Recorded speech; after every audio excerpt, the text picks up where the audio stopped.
जय श्री कृष्ण मित्रों, मैं आपको आज जो कहानी सुनाऊंगा उससे आपको एक नई मोटिवेशन मिलेगी। उम्मीद करता हूँ ये कहानी आपको पसंद आएगी और आप चैनल पे नए हैं तो सब्सक्राइब कर दीजिएगा और बेल वाले आइकन को प्रेस कर दीजिएगा, जिससे मेरी आने वाली वीडियो आपको पहले मिले। तो कहानी शुरू करते हैं।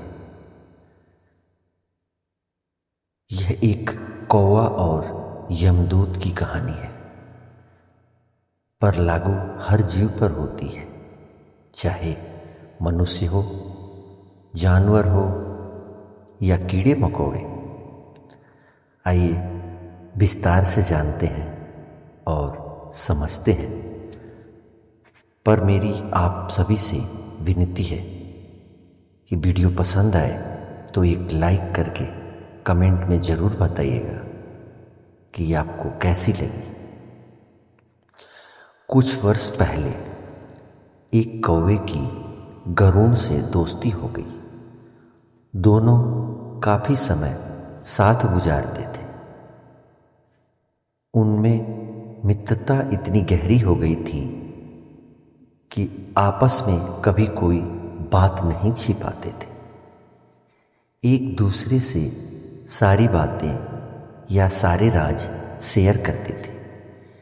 एक दिन एक नदी के किनारे पेड़ पर बैठे बातें कर रहे थे।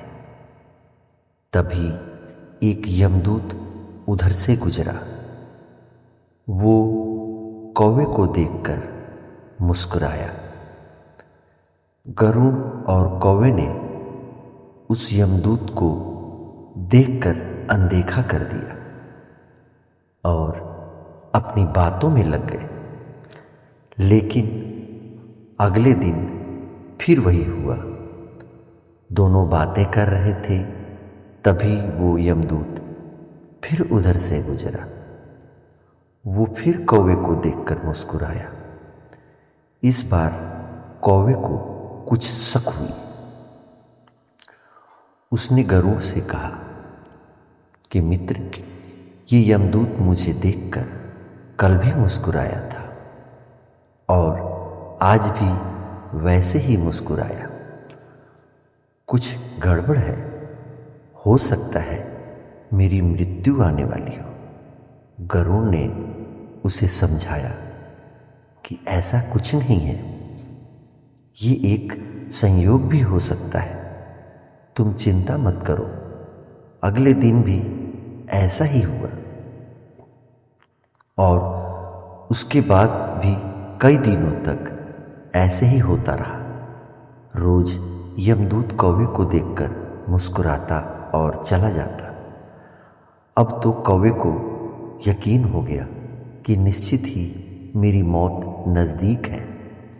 उसने गरुड़ से कहा, मित्र, मैं मारना नहीं चाहता, लेकिन ये यमदूत जरूर 1-2 दिन में मेरे प्राण निकाल कर ले जाएगा। ये रोज ही मुझे देखकर मुस्कुराता है। गरुड़ को भी लगा कि हो सकता है कौवे का शक सही हो। उसने कौवे को धैर्य बंधाया। गरुड़ ने कहा कौवे से, तुम चिंता मत करो मित्र, मैं तुम्हें इतनी दूर ले जाऊंगा कि ये यमदूत तुम्हें दिखाई भी ना दे। गरुड़ ने कौवे को अपनी पीठ पर बैठाया और उस जंगल से हजारों किलोमीटर दूर कैलाश पर्वत पर ले गया। दोनों को अब ये डर नहीं था कि यहाँ कोई उन्हें परेशान कर सकता है। लेकिन वैसे ही कैलाश पर्वत पे वो जैसे ही पहुंचे, वहाँ एक गुफा तक पहुंच गए थे। वहाँ वे यमदूत को पहले से ही मौजूद देखा।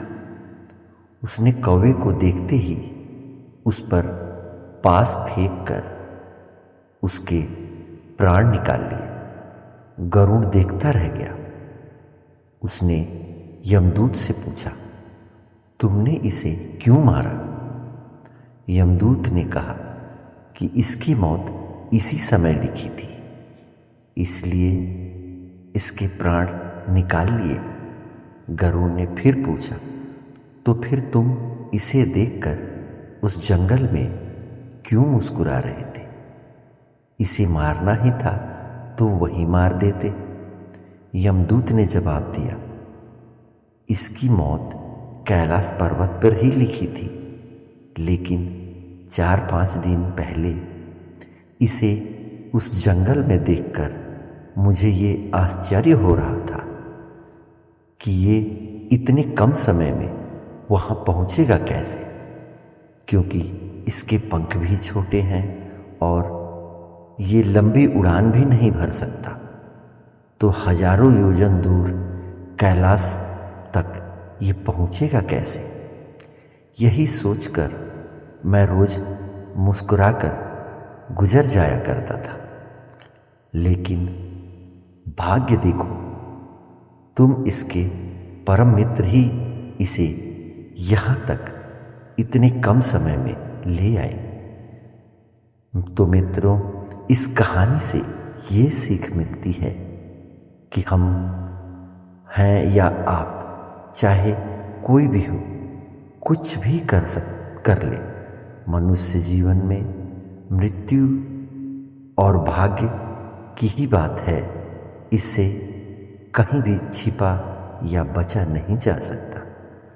जब तक जीना लिखा है तब तक कोई आपको मार नहीं सकता, लेकिन अगर मृत्यु निकट हो तो कोई कोशिश आपको बचा नहीं सकती।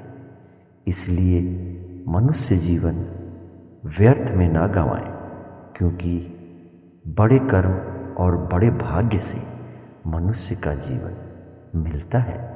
जितना हो सके अच्छे कर्म ही करें, जिससे मृत्यु भी अच्छी हो। मरना तो सभी को है, चाहे राजा हो या रंक, अमर कोई नहीं है। इसलिए दूसरों का भला करें, भगवान का सुमिरन करें और अपने आने वाले भविष्य को ध्यान में रखते हुए अच्छे कर्म करते रहें और बाकी सब समय पर छोड़ दें।